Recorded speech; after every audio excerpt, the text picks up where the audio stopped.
بسم الله الرحمن الرحيم يا أيها المزمل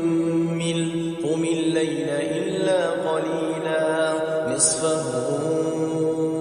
أو انقص منه قليلا أو زد عليه ورتل القرآن ترتيلا إنا سنلقي عليك قولا ثقيلا إن ناشئة الليل هي أشد وطئا وأقوم قيلا إن لك في النهار سبحا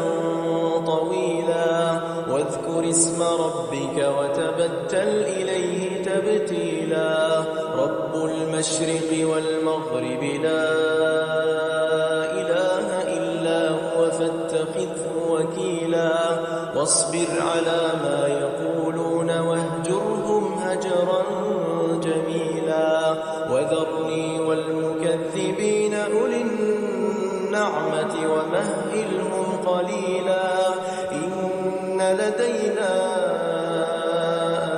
أنكالا وجحيما وطعاما ذا غصة وعذابا أليما يوم ترجف الأرض والجبال وكانت الجبال كثيبا مهيلا إنا أرسلنا إليكم رسولا شاهدا عليكم كما أرسلنا إلى فرعون رسولا فعصى فرعون الرسول فأخذناه أخذا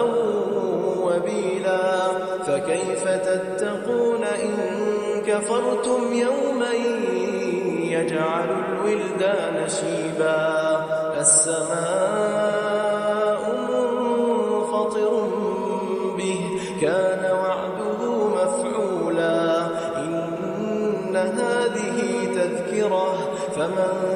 شاء اتخذ إلى ربه سبيلا إن ربك يعلم أنك تقوم أدنى من ثلثي الليل ونصفه وثلثه وطائفة من الذين معك والله يقدر الليل والنهار علم أن لن تحصوه فتاب عليكم فاقرؤوا ما تيسر من القرآن علم أن سيكون منكم مرضى وآخرون يضربون في الأرض يبتغون من فضل الله وآخرون يقاتلون في سبيل الله فاقرؤوا ما تيسر منه وأقيموا الصلاة وآتوا الزكاة وأقرضوا الله قرضا حسنا وما تقدموا لأنفسكم من خير تجدوه عند الله هو خيرا وأعظم أجرا واستغفروا